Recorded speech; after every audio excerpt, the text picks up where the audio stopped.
Hello everybody, this is Diamond from metalunderground.com, and it's indeed an honour to say we're with Chrigel from Eluveitie. Hi everybody. I hope I've pronounced that right for once. Don't worry about it. I'm not fluent in Gaulish, so... Yeah. Well, it's a Swiss name, but it's still weird to pronounce, so yeah. All good.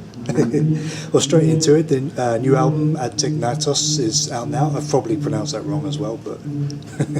it's a very interesting album. Obviously the title translates to rebirth, or reborn kind of thing. And going from a lot of the critical response, it does seem to be like a rebirth. People are saying this is the best Eluveitie album in years. And okay. I didn't know if you'd heard that. Nice to hear it, man. Yeah. Does it really feel like a rebirth to you? Kind of, but it doesn't really apply to the band so much. Okay. I think we did develop musically, and it is probably one of our most creative albums. That's like how we feel about it. But you know, like the whole rebirth thing does not relate to the band or the band's history or anything like that. You know, like it's it's all about Celtic mythology. That's basically what the album does. It's contemplating. Each song actually is contemplating, you know, archetypal images of ancient Celtic mythology, and within all of these ancient scriptures, no matter, like, maybe sometimes there's like 1,000 years in between them, like some are like almost 3,000 years old, some are 2,000 years old, but in all of them you can see this thought of renewal and rebirth, and thus also death. And it's not, it's never meant like in a, how do you say, like Hinduistic way or something, like thinking of a reincarnation or something. Yeah. That's not what is mirrored in Celtic mythology, but it's always just metaphorical, you know, standing for experiences we undergo during our lives. In the end, you could basically say it's about life offering us chances to grow. And so yeah, it doesn't relate to the band in that sense, but what we did when creating that album was not, you know, we didn't just like read about it and you know, just get the information to write the lyrics or something like that, but we did contemplate these ancient scriptures, not even like so much for the album, but just for ourselves, for our own lives, and that turned out to be a super intense experience, like almost a spiritual experience, and it also turned out to become much more intense than we ever expected it would. And so in that sense, in a personal sense, yeah, there is something like a rebirth going on. Okay. But that's basically it, yeah. Basically, it's a 3-minute explanation, but but that's very interesting, thank you. One thing I really like about the album is the artwork. It's some really, really cool artwork. Who did the artwork this time? Who did the art this time? Usually I do everything that you see visually from Eluveitie. That's all done by myself. Okay. Normally, but sometimes I work with an old friend of mine. As it was the case for this one, he's an amazing artist from California. Actually, it's called Travis Smith. Yeah. He does a lot of metal covers, you know, like Opeth and Amorphis. I think he always does, and you know, a lot of bands. And we have worked together a couple of times since more than 10 years, I guess. And yeah, I've been working together with him for this one. And yeah, I'm also happy with it. Yeah, it looks fantastic, and it translates into the video for the title track as well. It's very similar kind of looking. I mean, you know, like we have like this very how do you say it? This very plain, simple, symbolic album covers for the last 3 albums, and we just felt that we want to have like this nature landscape kind of thingy for the current album again. But at the same time, we were looking for something that kind of represents the lyrical content of the album, and that's why we ended up with that specific place you see on the front cover, which is a space in central Switzerland, actually. Oh, okay. Yeah. Whereabouts in central Switzerland? Well, it's not about central Switzerland. It's about that particular place. You know, like it just shows this cave, you know, and there's caves like that all over Europe, I guess. And they're basically called vulva caves because like the entrance is shaped like vulva. And you know, in the ancient times and in Celtic culture, these caves have been visited and used for you know, sacred rituals, usually connected to life and to fertility and to life in general. You know, like let's say if you were a young couple and you got pregnant, so you went there to hold a ritual, so, you know, to bless your to be grown and born baby, to be healthy and stuff like that. You know? Yeah. So these places are like strongly connected to life and birth and all that.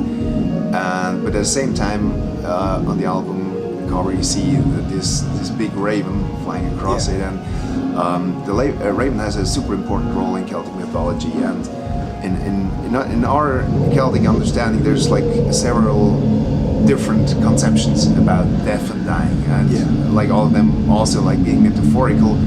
But in one of them, the raven is this important figure that kind of guides you to the other world. Like in our understanding, in our belief, like death is basically nothing but a point in the midst of like an endless life, and that like we will continue in the other world, in Autumnus. And in one of the mythic conception about it, it's the raven that kind of awaits your soul once you're dying, and then picks you up and carries you to the other world. And this is like in the album cover where the raven comes in. That's fascinating. Is it? Yeah, I didn't know all this. Yeah, okay. I knew some Celtic mythology because my family's Irish, but I didn't. Okay. Wow, that's really amazing. Obviously, from the last album, there was quite a big injection of new blood. Probably most notably Fabienne coming in on vocals. Obviously, you do vocals as well. But how big an influence has these new members been in creating new music? I know, like you say, you do most of the things, but a lot, I would say. But I mean, it's not. They're not that new, and it's not their first album with us. No, like we did record quite a few things before that. But you know, when we, it's just I think in the last 3-4 years, like we found ourselves like in a very creative atmosphere somehow, and you know, we also like kind of feel like awakened or something like that. And you know, once we've been in the studio to record our second last album, the acoustic album, Evocation Part 2, it was just like this crazy but great, you know, creative atmosphere. I mean, we left so many things open, more than we ever did for an album, like just to spontaneously happen in the studio. And also like the whole production, basically the whole band was in the studio. Like also the people who weren't recording at the time, they were still just there, to be there, to be part of it, and, or to cook for everybody else and stuff like that. That's like really different than it was in the past. And so also, you know, like all day long, like in every corner of the studios, the band members were just sitting together, like jamming or brooding over some details. And I just, you know, was this very creative and close familial atmosphere, and that even grew stronger for Atichnatu. So we have been working together really closely, more than we ever did for a record before. And in that sense, the influence was big, because you know, when we decided, okay, we're going to start working on that album, we decided that we want to work together, not just working together, but also like geographically, we want to be together. Because it gives the whole thing such a different dynamics than if you just exchange ideas via email or something like that. So I actually literally moved to Jonas's place for like 6 months or something like that. Okay. I was sleeping, like our guitar player, I was sleeping on his couch, and just all day long, like we have literally been together and been working together. And I think this is something you can really hear from the album. The way it developed was just so much closer and more intense. And funnily enough, to me at least, it wasn't even the daytime that we were just working and playing and recording ideas and stuff, it was actually the hours after that. You know, when we said, okay, we're done for today, let's go home, and then just we said, he lives nearby, like a small but nice park in the middle of Zurich, and it was like these hours before going to bed when you just sat on a bench in this park with a bottle of wine or two and just let ideas flow, and we were discussing the most crazy things, like, and this whole dynamics, like how the whole album grew, was like super organic and different, and that's what I think you can clearly hear. Yeah, it's a definite sense of camaraderie and almost family, for a cliche. Yeah, definitely, yeah. Yeah. Definitely. I hope Jonas's couch was bigger than that one anyway. So. It was, yeah. Okay, good.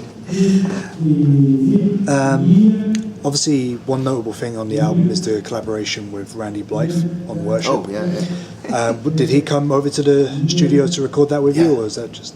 Yeah. Well, that's good, because a lot of collaborations now that just don't happen. I mean, it was a very lucky coincidence, actually. I mean, it was we've already been in the studio, and I just had this pre-production for that song that I did, like, you know, like at Jonas's place, and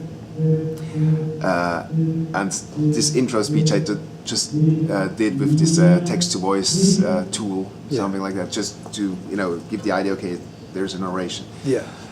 And then, like, we have been done for the day. It was like 4 o'clock in the morning or something, and we were sitting in the kitchen of the studio discussing that intro of that song. And you know, we have this voiceover artist we've been working with since years, also for Altignatus, you know, that old Scottish dude you hear in the beginning. He's actually in his mid-70s. He's a Scottish actor. Yeah. He's awesome. But yeah, we both agreed that for some reason we thought that his voice would not fit the intro of Worship. Okay. Probably because it has this cinematic, dark feel that is almost kind of like a bit post-apocalyptic or something. It's more modern than, you know, like... like an old Celtic tale. And for some reason we ended up having the idea that like this broad American accent would fit best. Yeah. And then we started thinking of whom we could ask, and at some point Jonas said, yeah, what about Randy, actually? Damn, yeah, what about Randy? I mean, he would have the perfect voice for that. And you know, we're friends with the Lamb of God guy since many years, so I just dropped him a message, yeah, like, would you have time to do that? And but we had no idea where they were at the moment, and, you know, if they were touring or in the studio themselves or whatever. And then, like, Randy replied, yeah, sure, let's do that. Actually, that's quite convenient, because we are in tour in Europe right now, and the day after tomorrow we'll play in Zurich. Oh, that's awesome, cool. It was this really lucky coincidence. So yeah, like 2 days later, we just, they arrived in the morning, and yeah, we just quickly went there. It was 20 minutes actually from where the studio is, where we record, and so he just quickly came to the studio and did this narration, and then he was really happy by the song, and then he spontaneously improvised some other screaming vocal things for the chorus and stuff, and it all fit very well. Very cool. Very cool. Unfortunately, that's about all I've got time for today, but thank you very much, Chrigel, for taking the time to speak to me. I really do appreciate it, mate. I thank you very, very much for the interview. Problem. It was a pleasure. I'm looking forward to seeing you tonight, first time. Cool.